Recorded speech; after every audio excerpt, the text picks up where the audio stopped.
Hello बच्चों, कैसे हो आप सभी। आशा करता हूँ आप सभी ठीक होंगे, मस्त होंगे, खुश होंगे। आज हम शुरू करने जा रहे सॉल्यूशन का लेक्चर नंबर 5, जिसके अंदर हमें कोलिगेटिव प्रॉपर्टीज को पढ़ना है। इसके बारे में मैंने आपको पिछले लेक्चर में थोड़ा बहुत बता दिया था और अभी हम उसको बिल्कुल डिटेल के साथ पढ़ेंगे, स्टेप बाय स्टेप। तो हेडिंग डाल लीजिए, कोलिगेटिव प्रॉपर्टीज। मैं हूं प्रदीप सोनी और आपका और हम सबका प्यारा सा खूबसूरत सा चैनल केमिस्ट्री वर्ल्ड। तो चलिए स्टार्ट करते हैं हमारा आज का लेक्चर नंबर 5, जो किसके ऊपर रहेगा हमारा, कोलिगेटिव प्रॉपर्टीज के ऊपर। Colligative properties. अब ये कोलिगेटिव प्रॉपर्टीज क्या होती हैं, कितने तरीके की होती हैं, ये आपको मैं पहले पिछले लेक्चर में बता चुका हूं, अभी भी बताएंगे थोड़ा सा। तो देखिए, जो कोलिगेटिव प्रॉपर्टी होती है वो नंबर ऑफ सोल्यूट के ऊपर डिपेंड करती है। किसके ऊपर डिपेंड करती है? नंबर ऑफ सोल्यूट, यानी कि क्वांटिटी ऑफ सोल्यूट के ऊपर डिपेंड करती है, क्वालिटी ऑफ सोल्यूट के ऊपर डिपेंड नहीं करती। बोलो क्लियर है? अब दूसरी बात क्या कहता है ये, कोलिगेटिव प्रॉपर्टीज होती है वो 4 तरीके की होती है। पिछले लेक्चर में बता चुका हूं आपको। पहली होती थी हमारे पास relative lowering of vapour pressure. पहली कौन सी थी? Relative lowering of vapour pressure. दूसरी कौन सी थी? Elevation in boiling point. Third थी हमारे पास डिप्रेशन इन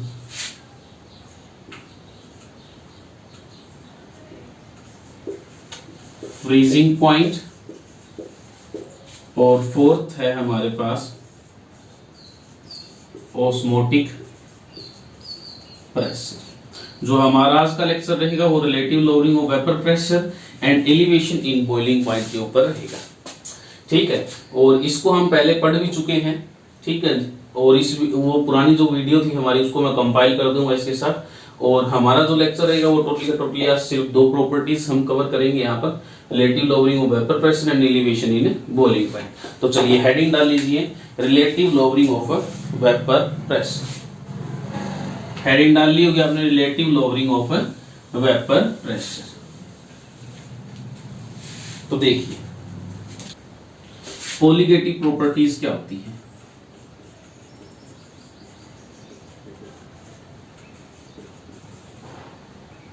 कोलिगेटिव प्रॉपर्टीज, तो देखिए, it depends upon number of, या it is a diluted solution. ये क्या है हमारे पास? एक डाइल्यूटेड सॉल्यूशन है which depend upon number of solute particle. जो किसके ऊपर डिपेंड करता है? नंबर ऑफ सोल्यूट पार्टिकल के ऊपर डिपेंड करता है, not on nature of solute. यानी कि सिर्फ और सिर्फ किसके ऊपर डिपेंड करता है? नंबर ऑफ सोल्यूट पार्टिकल के ऊपर डिपेंड करता है, उसके नेचर पे डिपेंड नहीं करता। बोलो क्लियर है? यही हमारी क्या थी, कोलिगेटिव डाइल्यूटेड सॉल्यूशंस होते हैं हमारे पास, जो किसके ऊपर डिपेंड करेंगे? नंबर ऑफ सोल्यूट के ऊपर डिपेंड करेंगे। तो चलिए आप पढ़ते हैं एक एक करके। तो सबसे पहली हमारी कोलिगेटिव प्रॉपर्टी कौन सी है? Relative lowering of vapour pressure. For non volatile solute. Non volatile solute यानी कि सोल्यूट जो है वो क्या है? सॉलिड है, मान लेते हैं हम लोग। क्लियर है? अब देखिए, अब हुआ क्या, ये क्लोज्ड वेसल था हमारे पास, इसके अंदर ए बी हमने 2 डाल रखे, यानी कि ए प्लस बी का क्या बना रखा है हमने? सॉल्यूशन बना रखा है। क्या बना रखा है? सॉल्यूशन बना रखा है। बोलो क्लियर है? इसमें जो बी है वो क्या है? सोल्यूट है। बी क्या है? सोल्यूट है। और ए क्या है? सोल्वेंट। हम मान के चल रहे हैं हैं, सब बोलो क्लियर है। अब बी है जो क्या है वो नॉन वोलेटाइल है, कैसा है नॉन वोलेटाइल, यानी कि क्या नहीं बनाएगा, वेपर्स नहीं बनाएगा। तो चलिए मानते A B A B A B, clear है। अब ए बी जो है इसमें जो प्रेशर वेपर्स बन रहे होंगे, क्या बन रहे होंगे, वेपर्स बन रहे होंगे, इवेपोरेशन हो गया, वेपर प्रेशर जो क्रिएट हो रहा होगा वो प्योर का प्योर, यानी कि पीएस की बात करूं तो पीएस जो है वो टोटल किसकी वजह से हो जाएगा, पी नोट ए एक्स ए की वजह से हो जाएगा, राइट। और जो पी बी है वो तो वेपर बना ही नहीं रहा ना, तो उसकी वजह से तो कुछ क्रिएट ही नहीं होगा यहाँ पर, बोलो क्लियर है। तो इसी को देखकर हमें नॉन वोलेटाइल सॉल्यूट निकालना, इसको रिलेटिव लोवरिंग वेपर प्रेशर भी बोलते हैं। क्या बोलते हैं इसको, लिख लेता हूं मैं, relative lowering of vapour pressure, बोलो क्लियर इतनी बार, relative lowering of vapour pressure. अब इसमें क्या हुआ, जो सिर्फ वेपर बना रहा था वो कौन बना रहा है, ए बना रहा है। तो यानी कि जो सॉल्यूशन का प्रेशर होगा वो टोटली का टोटली ए की वजह से होगा, बी तो बना ही नहीं रहा, तो बी को हम भूल जाते हैं। तो चलो इसको ध्यान में रख के हम इक्वेशन बनाते हैं। चलो देखिए, तो यहां पर पी एस क्या हुआ हमारा, P naught A X A हुआ, and we know that X is equal to what, N A by में N A plus N B. Mole fraction यही होता है ना हमारा, मोल फ्रैक्शन यही होता है हमारा, क्लियर। अभी यूज करेंगे इसका, देखिए ध्यान से। तो यहां से मैं लेके आया पी एस को, अगर मैं नीचे ले आऊं P naught A is equal to X A, बोलो क्लियर है, यहां तक क्लियर है, यहां तक क्लियर है। तो इसको मैं लिख सकता हूं पी एस बाय में P naught A is equal to N A by में N A plus N B, बोलो क्लियर, कोई दिक्कत नहीं। एक्स ए की जगह मैंने चेंज कर दिया, जो ये था हमारा मोल फ्रैक्शन रख दिया, बोलो क्लियर। अब क्या किया मैंने, सब्सट्रैक्ट द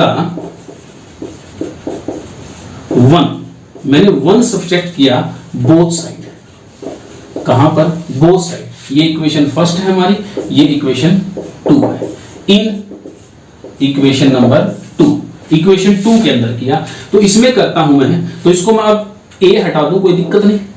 एक बार मान लेता हूं ए नहीं, कंफ्यूजन नहीं होगी आपको, मान लीजिए एक्स ए है और पी जो प्योर प्रेशर है उसी के लिए मान लेते हैं। तो चलिए देखिए क्या हुआ, 1 माइनस पी एस बाय में P naught is equal to 1 minus N A by में N A plus N B. तो चलिए सोल्व करते हैं इसको। तो यहां से सोल्व करने के बाद क्या आया हमारे पास, देखिए रफ कर देता हूं थोड़ा सा यहां से,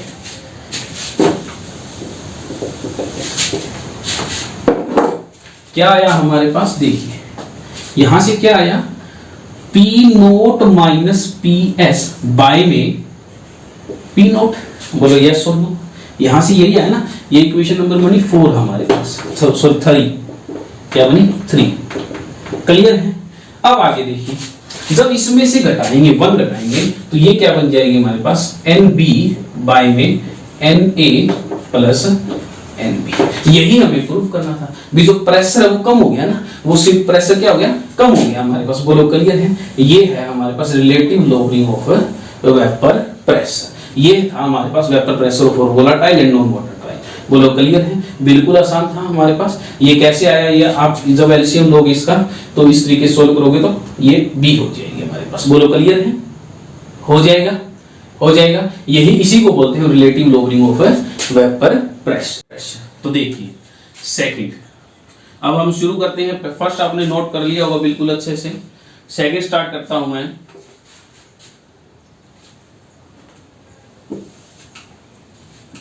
हेडिंग डाल लीजिए, सेकंड स्टार्ट कर रहा हूं मैं, एलिवेशन इन बॉइलिंग पॉइंट। देखिए ध्यान से समझिएगा इसको, एलिवेशन इन बॉइलिंग पॉइंट। अब एलिवेशन इन बॉइलिंग पॉइंट को अगर हमें पढ़ना है तो नाम से पर बॉइलिंग पॉइंट में जो है वो इंक्रीज आ जाए, यानी कि अगर मैं सिंपल लैंग्वेज में कहूंगा यहां पर आपको, इंक्रीज इन बॉइलिंग पॉइंट, किसके अंदर इंक्रीज होगा, इसके अंदर इंक्रीज होगा किसका, बॉइलिंग पॉइंट का इंक्रीज होगा, किसका होगा, बॉइलिंग पॉइंट का इंक्रीज होगा। तो समझिए ध्यान से इसको। और दूसरी बात क्या करें, elevation in boiling point depend करेगा नंबर ऑफ सोल्यूट पर, किसके ऊपर डिपेंड करेगा?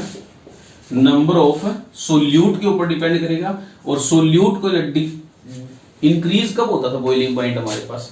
कब होता था? जब हमारे पास कैसे होंगे? नॉन वोलाटाइल सोल्यूट होंगे। कैसे होंगे? नॉन वोलाटाइल सोल्यूट होंगे। क्या होंगे? नॉन वोलाटाइल सोल्यूट होंगे। तब हमारा बॉइलिंग पॉइंट जो था वो क्या कर जाता था? इंक्रीज कर जाता। बोलो कलिए किसके ऊपर डिपेंड करेगा? ये नंबर ऑफ सोल्यूट पार्टिकल पर डिपेंड करेगा। और सोल्यूट कैसा होना चाहिए? नॉन वोलाटाइल, यानी कि सिंपल लैंग्वेज में कहें तो कैसा होना चाहिए? सॉलिड कह सकते हैं, जो वेपर ना बनाए। क्लियर इतनी बात? तो देखिए ध्यान से, मैंने दो सॉल्यूशन लिया, सेम एज इट इज, एक बार फिर से बता देता हूं आपको। मैंने ए और बी दो सोल्यूट और एक सॉल्वेंट और एक क्या लिया? सोल्यूट लिया। सोल्यूट और सॉल्वेंट ले लिया मैंने। क्लियर इतनी बात? अब हुआ क्या, जब ये सॉल्यूशन बना, ए और बी का जो सॉल्यूशन बना हमारे पास, तो मैंने क्या किया, यहां पर जो इसको मैं मान लेता हूं वोटर है, ये बी क्या है? सॉल्वेंट क्या है हमारे पास? वोटर है। ठीक है। ए जो है मैंने वो कोई भी सॉलिड सब्सटेंस ले लिया, लाइक यूरिया ले लो, ग्लूकोज ले लो, कोई भी XYZ सॉलिड सब्सटेंस ले लिया। ठीक है, जो क्या ना बनाए? वेपर ना बनाए। तो देखिए जब बनाया लिया हमने, तो इसके अंदर हुआ क्या होगा? जब हमारे पास प्योर सॉल्वेंट था, क्या था? प्योर सॉल्वेंट था। तो ग्राफ से बनाता हूं आपको मैं, जैसे वेपर प्रेशर लिया यहां पर, और यहां पर क्या लिया मैंने? टेम्परेचर। ठीक है। अब टेम्परेचर जैसे जैसे इंक्रीज करूंगा वैसे वैसे वेपर प्रेशर बढ़ेगा। यस और नो? बढ़ेगा ना। तो यहां पर क्या इंक्रीज होगा? बॉइलिंग पॉइंट इंक्रीज होगा। क्या होगा? बॉइलिंग पॉइंट इंक्रीज होगा। तो बॉइलिंग पॉइंट में आपको फिर भी बता देता हूं डेफिनेशन इसकी। It is the temperature at which the vapor pressure of solution is equal to atmospheric pressure। यानी कि कब बॉइलिंग पॉइंट क्या होता है? वो टेम्परेचर होता है जिस पर वेपर प्रेशर जो होता है किसी भी सॉल्यूशन का, वो इक्वल हो जाता है किसके? एटमॉस्फेरिक प्रेशर के। तो देखिए वेपर प्रेशर जब इंक्रीज होगा, टेम्परेचर जब इंक्रीज होगा, तो क्या होगा? अगर मान लीजिए मैं ए सोलवेंट ले रहा हूं, क्या ले रहा हूं? ए सोलवेंट मान रहा हूं। सोलवेंट क्या था हमारे पास? वाटर था, प्योर सोलवेंट, कोई एडअप नहीं है अभी तक इसके अंदर। तो जैसे जैसे टेम्परेचर इंक्रीज करेगा वैसे वैसे वेपर इंक्रीज करेंगे। यस और नो? वैसे वैसे क्या करेंगे? इंक्रीज करेंगे। कब करेंगे? जब हमारे पास प्योर वाटर है। क्या है? प्योर वाटर है। अगर मान लीजिए मैं इसके अंदर ये किसका ग्राफ बनाया हमने? ये बनाया प्योर सोलवेंट का। किसका बनाया है? प्योर सोलवेंट का बनाया हमने। जैसे जैसे टेम्परेचर इंक्रीज किया वैसे वैसे वेपर प्रेशर क्या करेंगे? इंक्रीज करेंगे। वेपर प्रेशर क्या करेंगे? इंक्रीज करेंगे। कब हो रहा था ये? जब हमारे पास प्योर सोलवेंट था। अब हुआ क्या, जब मैंने इसके अंदर सोल्यूट डाला, और सोल्यूट कैसा है हमारा? कोई भी सॉलिड सब्सटेंस, यानी कि अब ये बना दिया मैंने सॉल्यूशन ए और बी का। क्या बना दिया? सॉल्यूशन बना दिया। अब हुआ क्या हो क्या रहा होगा? यहाँ पर जो पार्टिकल होंगे, सरफेस के ऊपर जो पार्टिकल होंगे, वो अब जो सरफेस है वो कवर अप हो रही होगी ए और बी पार्टिकल में। ए इसमें वोलाटाइल है और बी जो सोल्यूट ले रखा है हमने वो नॉन वोलाटाइल है। कैसा है? नॉन वोलाटाइल है। अब नॉन वोलाटाइल, अभी इसको समझिए ध्यान से। अब अगर नॉन वोलाटाइल है तो प्रेशर कम बनाने देगा, वेपर्स कम बना देगा। वेपर कम बनाने देगा तो वेपर प्रेशर भी क्या करेगा? कम होएगा। ध्यान याद कीजिए, वेपर प्रेशर जितना कम, बॉइलिंग पॉइंट उतना ही उसका क्या होगा? ज्यादा। क्या होगा? ज्यादा होगा। तो समझिए ए और बी, ये मान लीजिए ए है, सेम एज इट, ये बी, ये ए, ये बी, इस तरीके से लेयर पूरी बनी हुई है। अब जैसे जैसे टेम्परेचर दूंगा, अब हो क्या रहा होगा? ए तो जो है वो वेपर बना रहा होगा, बट बी नहीं बना रहा होगा। क्यों नहीं बना रहा होगा? क्योंकि बी क्या है? सॉलिड है। बी क्या है? सॉलिड है। बोलो क्लियर इतनी बात? क्लियर इतनी बात? तो क्या करना पड़ेगा मुझे? अगर मुझे वेपर प्रेशर बढ़ाना है, अगर मुझे वेपर ज्यादा बनाने हैं, तो मुझे क्या करना पड़ेगा? टेम्परेचर क्या करना पड़ेगा? इंक्रीज करना पड़ेगा। टेम्परेचर क्या करना पड़ेगा? इंक्रीज करना पड़ेगा। क्यों इंक्रीज करना पड़ेगा? क्योंकि बी के मुझे वेपर चाहिए, बी तो बना नहीं सकता वेपर, तो मुझे वेपर प्रेशर ज्यादा चाहिए। बट अभी क्या हो रहा है? कम हो रहा है। क्यों हो रहा है? क्योंकि बी ने ऑक्यूपाई कर रखी है सरफेस को।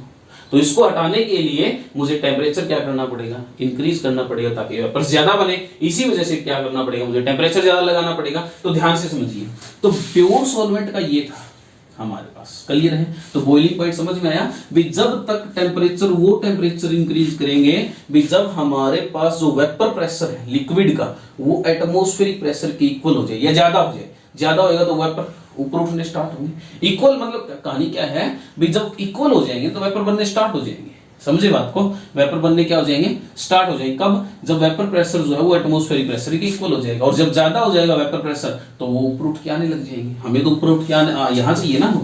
क्लियर इतनी बात। तो ये थी कहानी। अब देखिए ध्यान से, अब इस ग्राफ के ऊपर सारी कहानी है। देखिए ग्राफ बिल्कुल अच्छे से ध्यान से समझिएगा,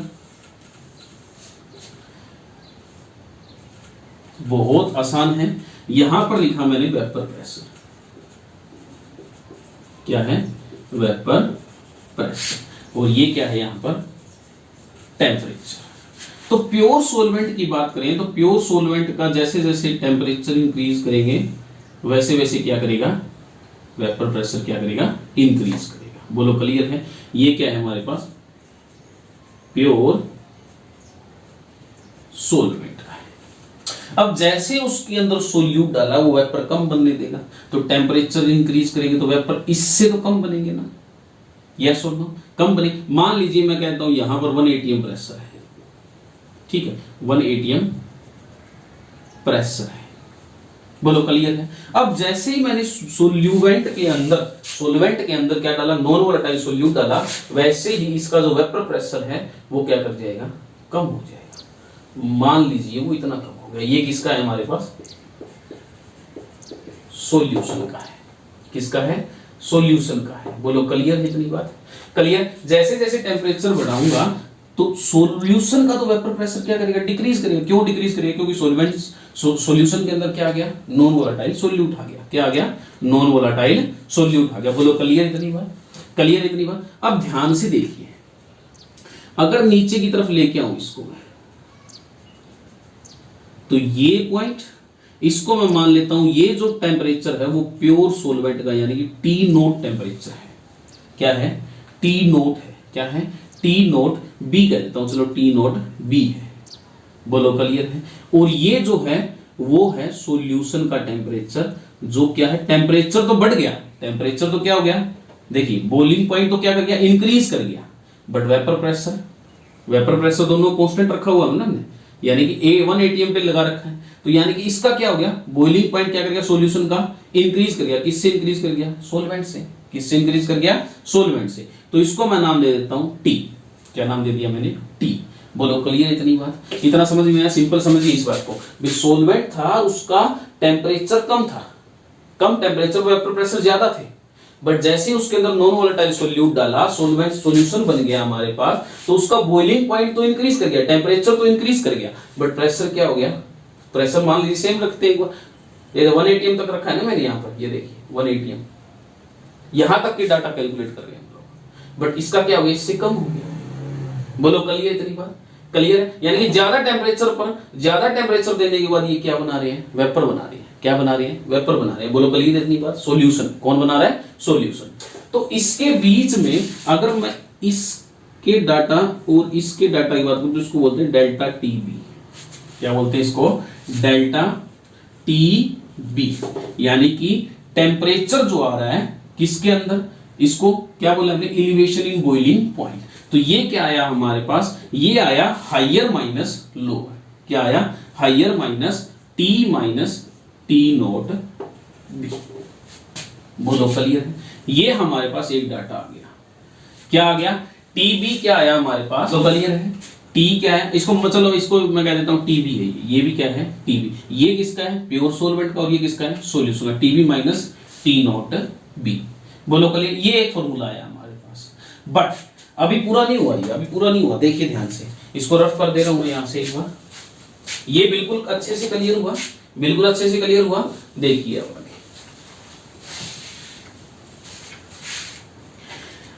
अब जब हमने एक्सपेरिमेंट किए, एक्सपेरिमेंट से क्या पता लगा हमें, बाय एक्सपेरिमेंट से क्या पता लगा, डेल्टा टी बी जो है, डेल्टा टी बी क्या है, एलिवेशन इन बॉइलिंग पॉइंट वो डायरेक्टली प्रोपोर्शनल है मोलैलिटी के। किसके हैं?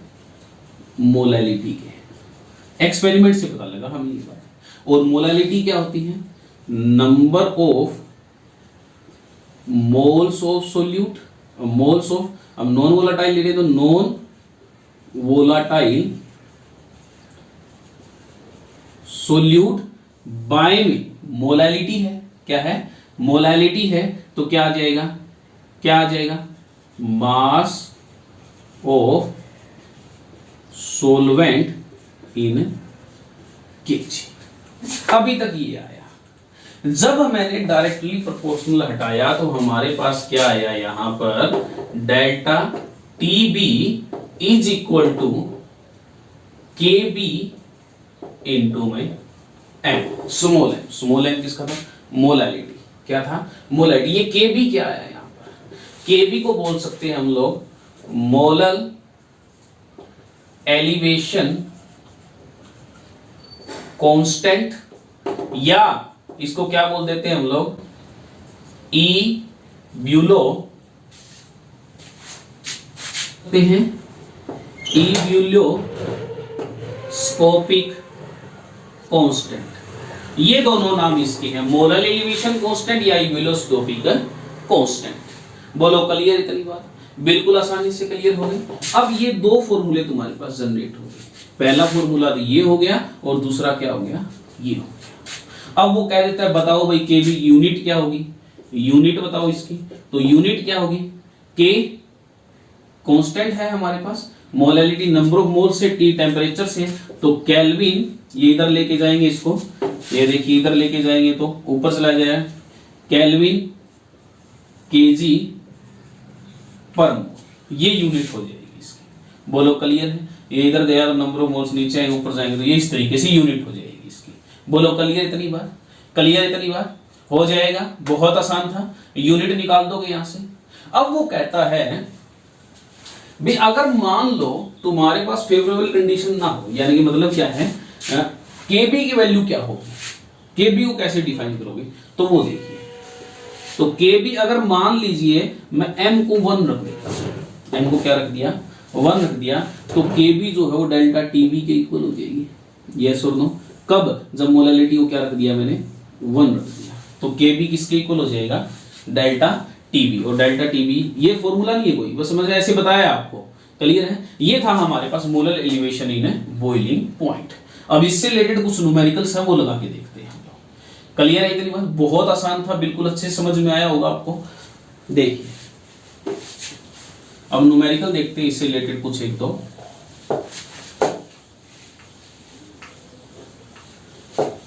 देखिए पहला न्यूमेरिकल है calculate the molar elevation constant of water. और केबी की वैल्यू ध्यान रखना, केबी की वैल्यू आपको गिवन मिलेगी क्वेश्चंस के अंदर। केबी की वैल्यू क्या मिलेगी? गिवन मिलेगी, फिक्स मिलेगी, आपको गिवन मिलेगी। क्लियर है इतनी बात? It being given that 0.1 molar aqueous boiled at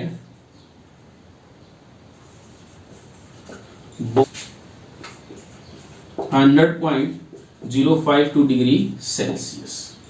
तो देखिए क्या कैलकुलेट करना है? मोलर एलिवेशन कांस्टेंट कैलकुलेट करना है। क्लियर है? तो यानी कि हमें मोलैलिटी गिवन है कितनी? 0.1। मोलैलिटी क्या गिवन है हमें? 0.1। टेम्परेचर हमें गिवन है, टेम्परेचर गिवन है क्या? गिवन है क्या?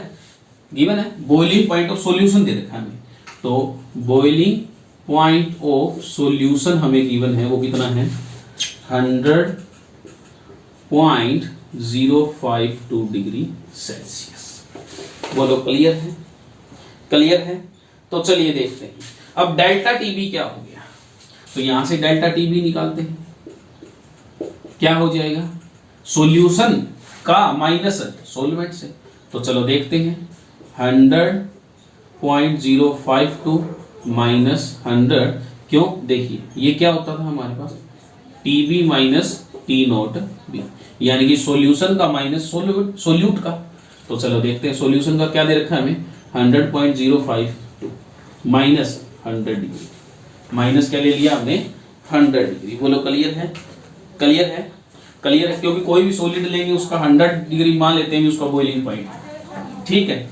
तो क्या क्या आएगा हमारे पास यहाँ से 0.052 क्या आ जाएगा डिग्री सेल्सियस। ये क्या आ गया हमारे पास डेल्टा टीबी आ गया हमारे पास।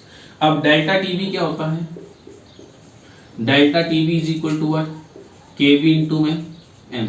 डेल्टा टीबी आ रखा है हमारे पास, कितना आ रखा है 0.052 इज इक्वल टू केबी निकालना है हमें, इबिलोस्कोपिक कांस्टेंट निकालना है ना हमें, ठीक है।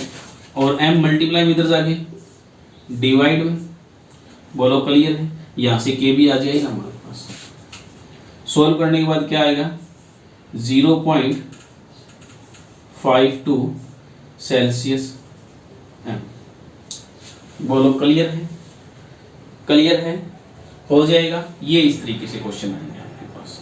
नेक्स्ट क्वेश्चन देखते हैं हम लोग, एक दो क्वेश्चन और देख लेते हैं, देखिए ध्यान से बिल्कुल।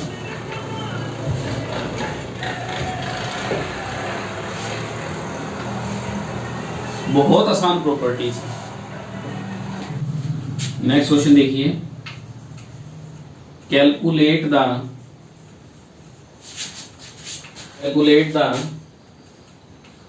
Boiling point. क्या कैलकुलेट करना है हमें, boiling point containing 25 gram of urea. क्या कंटेन कर रहा है वो 25 gram of urea and 25 thiourea. Thiourea का फॉर्मूला जिनको नहीं पता बेटा बता देता हूं, NH2CSNH2। और जिनको यूरिया का फॉर्मूला नहीं पता वो बता देता हूं NH2CONH2। ये फॉर्मूला होता है हमारे पास यूरिया और थायोयूरिया का। इन 500 ग्राम ऑफ क्लोरोफॉर्म, ठीक है, क्लोरोफॉर्म के अंदर है 500 ग्राम क्लोरोफॉर्म के अंदर। क्लोरोफॉर्म का फॉर्मूला पता है क्या आपको, नहीं पता तो बता देता हूं CHCl3।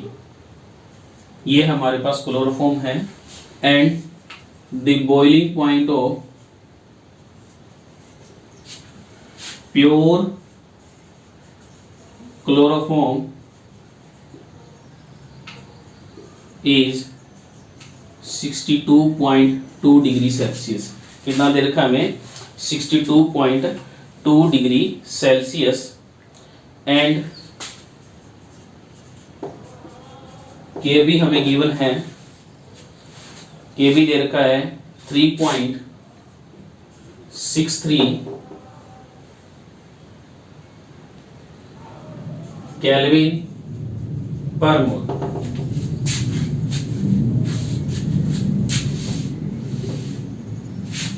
6.63 kelvin M-1। क्लियर है इतनी बात। अब देखते हैं सॉल्यूशन की। अब उसने देखिए हमें क्या क्या दे रखा है उसको ध्यान से देखिए। तो सबसे पहले तो हमें क्या कैलकुलेट करने पड़ेंगे, इसमें मोल कैलकुलेट करने पड़ेंगे।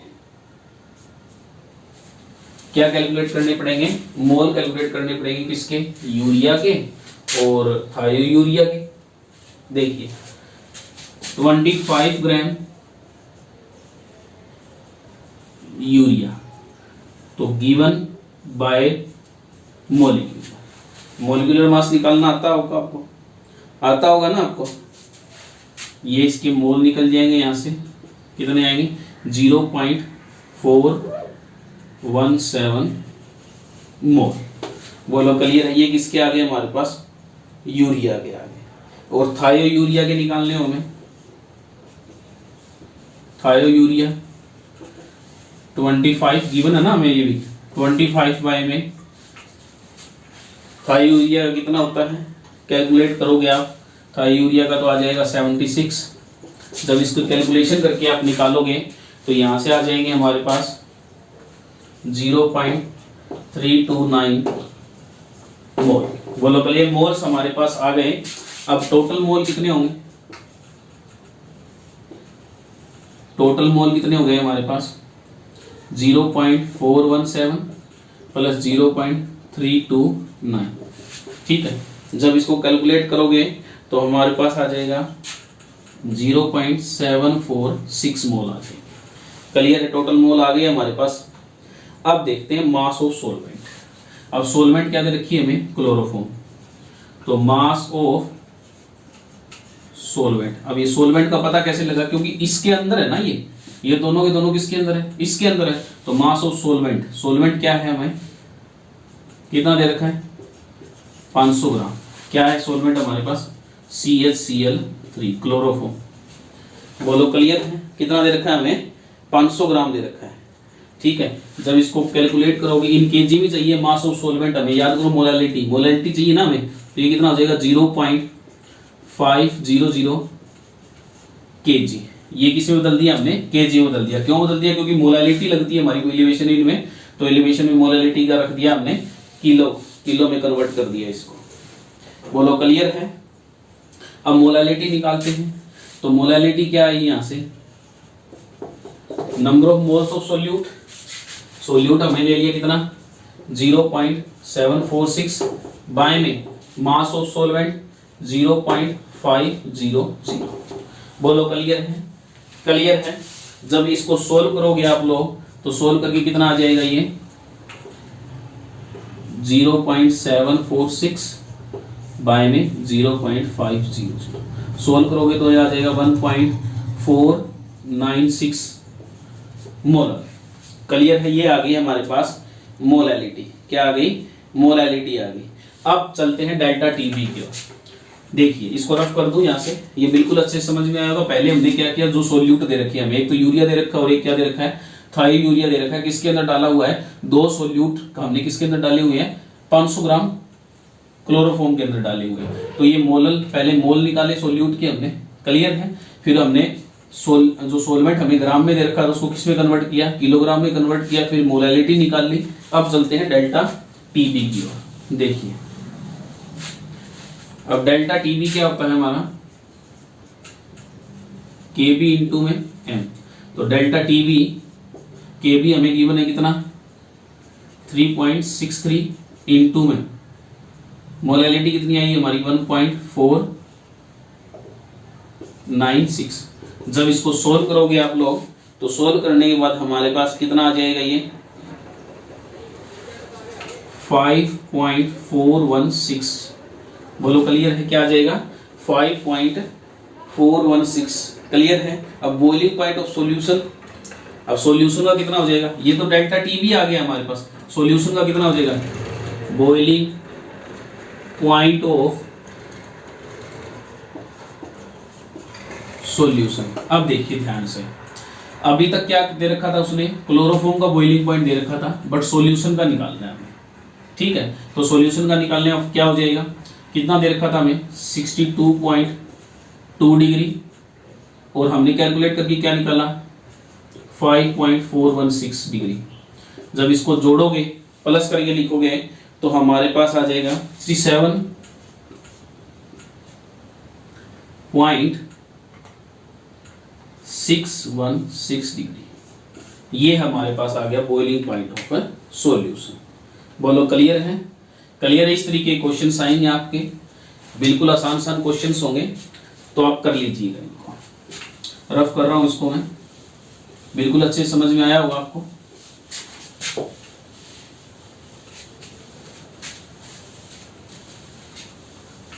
देखिए अगर मान लो कुछ ऐसे केस भी हो सकते हैं आपके पास जिनमें आपको केबी गिवन ना हो, if KB is not given, तब क्या करोगे आप, तो हमारे पास फॉर्मूला चेंज हो जाएगा उस टाइम पे।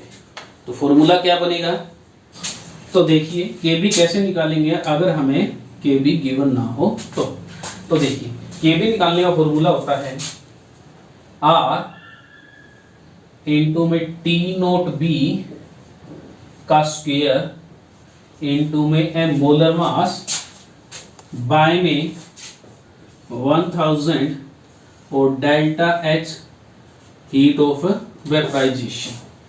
क्लियर है इतनी बात। अब के बी कैसे निकालेंगे अगर गिवन ना हो तो मैं तो इस तरीके से निकालेंगे, इस फॉर्मूले को यूज करके हम लोग निकालेंगे। तो इसमें आर क्या है, यूनिवर्सल गैस कांस्टेंट, क्या है यूनिवर्सल गैस कांस्टेंट, जिसकी वैल्यू क्या होती है 8.314 जूल। ठीक है, क्या लेते हैं हम लोग 8.314 जूल पर मोल केल्विन। अगर हमें जूल में दे रखा है तो, अगर हमें कैलोरीज में दे रखी है तो 2 कैलोरीज लेंगे हम लोग, कैलोरी पर केल्विन। क्लियर इतनी बात। आर क्या होता है हमारे पास, यूनिवर्सल गैस कांस्टेंट। उसके बाद एम क्या है यहाँ पर, मोलर मास। एम क्या है, मोलर मास। एम क्या है यहाँ पर हमारे पास, मोलर मास। और टी नोट बी क्या है, टी नोट बी क्या है, टेम्परेचर है। ये क्या है हमारा, टेम्परेचर, यानी कि boiling point of pure solvent. किसमें लेंगे हम लोग, ये केल्विन में। किसमें लेंगे, केल्विन में। बोलो क्लियर इतनी बात, क्लियर इतनी बात। आर क्या है हमारे पास, यूनिवर्सल गैस कांस्टेंट। टीबी क्या है हमारे पास, boiling point of pure solvent. और एम क्या है, मोलर मास। और डेल्टा एच, इसको क्या बोलते हैं, एंथैल्पी ऑफ वेपराइजेशन। क्या बोलते हैं इसको, एंथैल्पी ऑफ वेपराइजेशन। किसके लिए होती है ये, 1 मोल सब्सटेंस को, किसके लिए होती है ये, 1 मोल सब्सटेंस को वेपराइज करने के लिए जो चाहिए हमें वो होती है ये।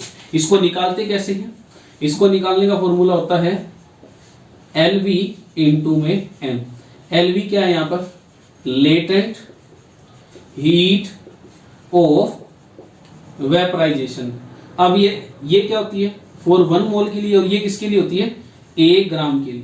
1 ग्राम ऑफ, 1 ग्राम को मतलब एनर्जी, जितनी हीट एनर्जी चाहिए वेपर में कन्वर्ट करने के लिए, उसको मोलर मास से मल्टीप्लाई कर देंगे तो 1 मोल के लिए आ जाएगी हमारे पास। बोलो क्लियर है। ये होता है सारा का सारा डाटा हमारे पास।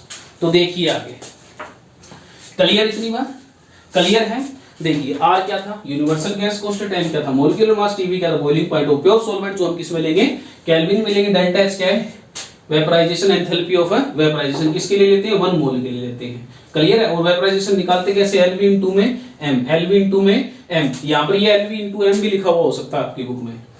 एलवी क्या है, लेटेंट हीट ऑफ वेपराइजेशन, जो कितनी लेते हैं हम लोग, डेल्टा एच निकालने के लिए यूज करते हैं हम लोग 1 ग्राम इंटू में मोलर मास, तो 1 मोल का आ जाएगा हमारे पास। तो क्वेश्चन देखिए किस तरीके से आएगा। क्वेश्चन देखिए, उसने कहा calculate the KB for water. किसके लिए कैलकुलेट करना है हमें, केबी कैलकुलेट करना है किसके लिए, फॉर वाटर।